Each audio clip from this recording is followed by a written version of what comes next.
ईमानदार मिठाई वाला। एक गांव में महेश नाम का एक हलवाई रहता था। उसकी दुकान दूर दूर तक मशहूर थी। आसपास के सभी गांव वाले महेश की दुकान से ही मिठाई लेते थे। भाई मजा आ गया, क्या लजीज रबड़ी है। ये लड्डू भी लीजिए, शुद्ध देसी घी के हैं, आज ही बनकर आए हैं। लाओ भाई लाओ, 1 किलो लड्डू भी पैक कर दो। महेश का एक बेटा था रवि। रवि ने पढ़ाई छोड़ दी थी और वो दिन भर घर में ही बैठा रहता था। उठ बेटा रवि, आज मेरे साथ दुकान पर चल। मैं वहाँ क्या करूँगा पापा? अरे दुकानदारी सीख बेटा, आगे चलकर ये सब तुझे ही तो संभालना है। मुझे ये सब कुछ नहीं संभालना। मैं वीडियो गेम खेलूंगा, फिर दोस्तों के साथ बाहर जाऊंगा। हे भगवान, इसे थोड़ी अकल दे दो। ऐसे ही चलता रहा तो आगे न जाने इसका क्या होगा। महेश बड़बड़ाता हुआ दुकान चला जाता है। दुकान पर ओ घसीटाराम, मुझे थोड़े चक्कर आ रहे हैं, जरा पानी तो लाना। जी जी मालिक। सुन, मैं घर जा रहा हूँ, आज दुकान तू संभाल ले।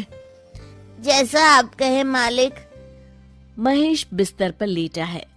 आपको बहुत तेज बुखार है, 1 हफ्ते बेड रेस्ट करनी होगी और ये दवाइयाँ लेनी होगी। हाय राम, ये क्या हो गया आपको? मैं तो 1 हफ्ते में ठीक हो जाऊंगा, पर दुकान कौन संभालेगा?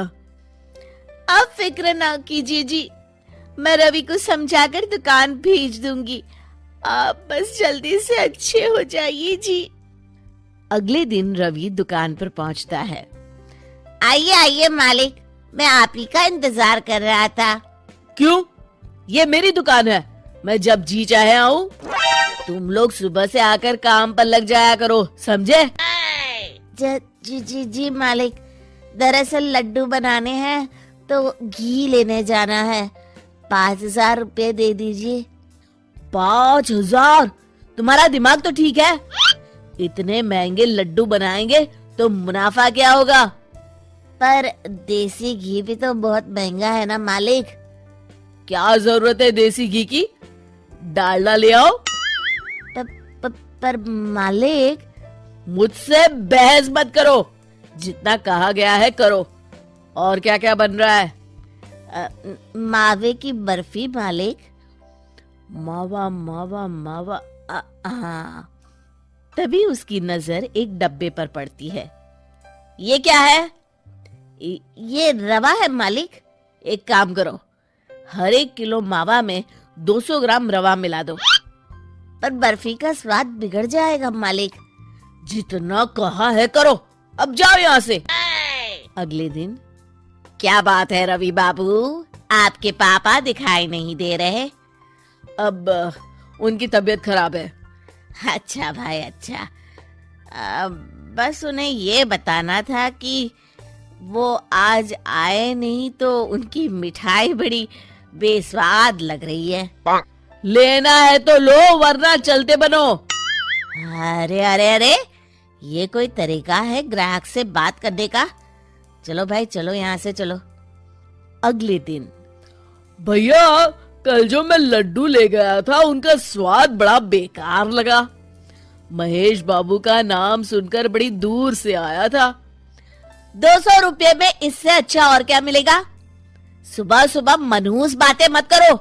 कुछ लेना है तो लो, वरना फूटो यहाँ से। रवि के इस व्यवहार के चलते 2-4 दिनों में ही ग्राहकों का आना कम हो जाता है। मैंने तो सोचा था कि कम पूंजी में ज्यादा मुनाफा होगा, पर यहाँ तो घाटा हो रहा है। आखिर चक्कर क्या है? लगता है ये दुकानदारी मेरे बस की नहीं।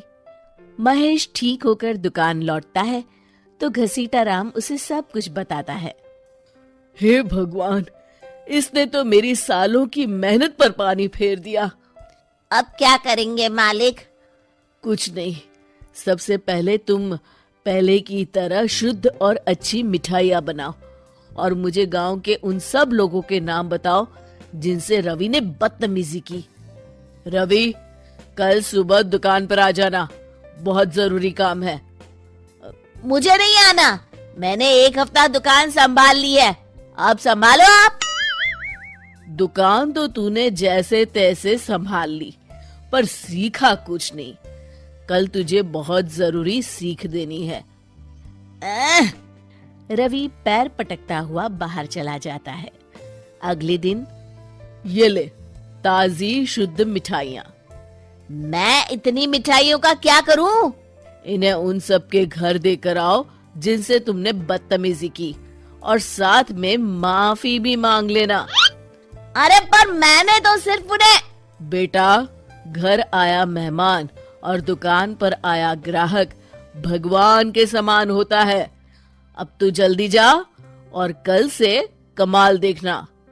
रवि उन सभी 4-5 लोगों के यहाँ जाकर मिठाई देता है और माफी मांगता है। अगले दिन दुकान पर ग्राहकों की भीड़ लग जाती है। मान गए महेश बाबू, आपने तो आते ही घर तक मिठाई भिजवा दी। बस मेरे बेटे की गुस्ताखी को माफ कर देना भाई, उसमें अब तक बचपना है। हाँ हाँ, आपके लड्डू के बदले हर चीज की माफी है। भाई आज तो मेरे पड़ोसी भी आपकी उदारता देख के दंग रह गए।